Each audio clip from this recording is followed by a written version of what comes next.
Or Hudson Valley, many districts reported that more than 25% of their students opted out. Almost 30,000 teachers and their support staff have walked out over reforms sought by the city's powerful mayor. Raise your voices, go to your elected officials, go to your superintendents, give them those lists of demands because we demand justice right now. What's at stake for the future of our country if this educational policy is not changed?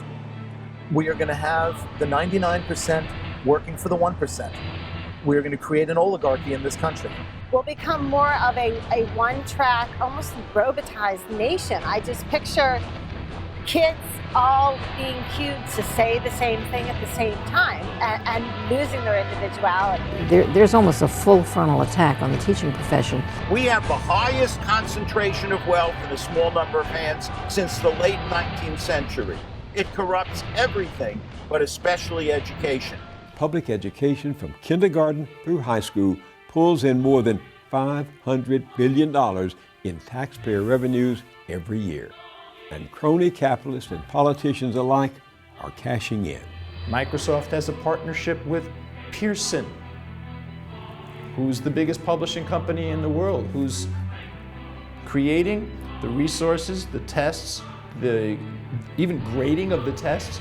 Pearson, when they say they want to integrate it with software and hardware, who's software and hardware? So if you take a look and you follow the money the way they did back in Watergate, you'll be able to see that there is the same kind of Gilded Age set of foundations that are contributing money that are somehow trickling back into the pockets of the corporations they really represent.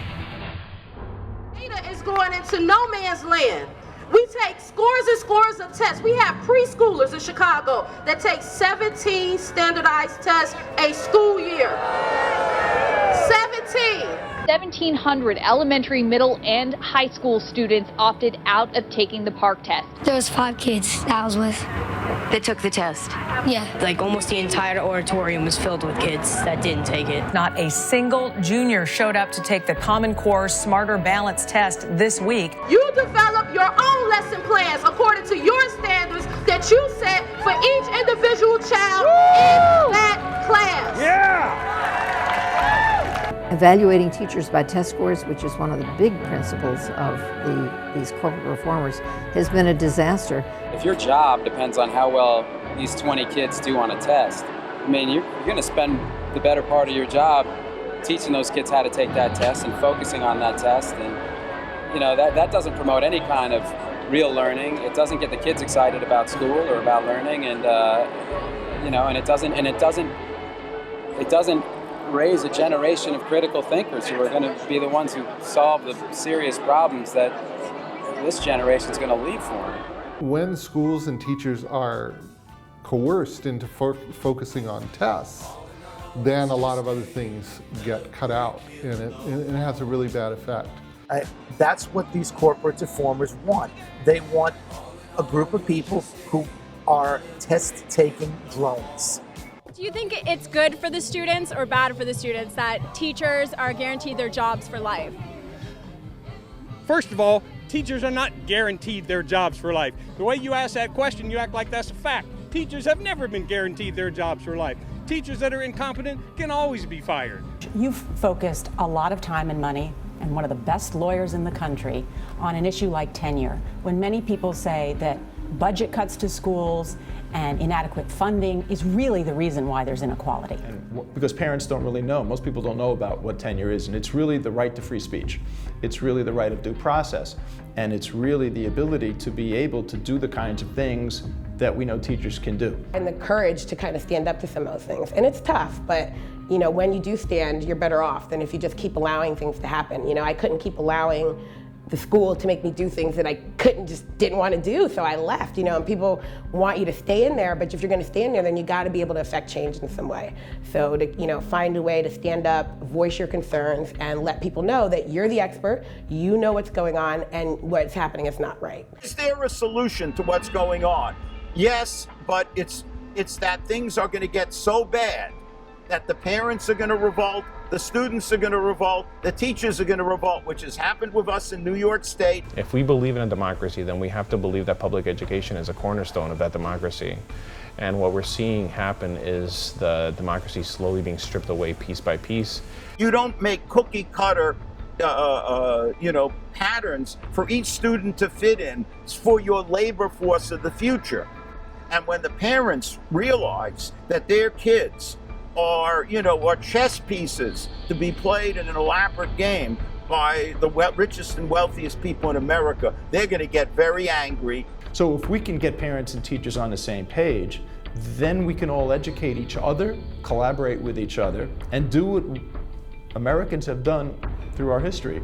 Gone to the freaking voting booth and vote the bums out.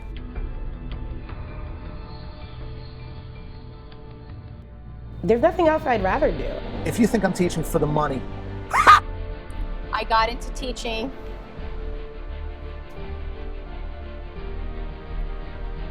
I'm sorry. I didn't have to work, I would still be probably much doing the same thing I was doing now. I got into teaching because I had a teacher that made a difference for me. I was the first person in my family to go to college. And so I guess I wanted to be able to do that to other children. I think of how would I want somebody to work with my kids, and what if my kid was a pain in the butt?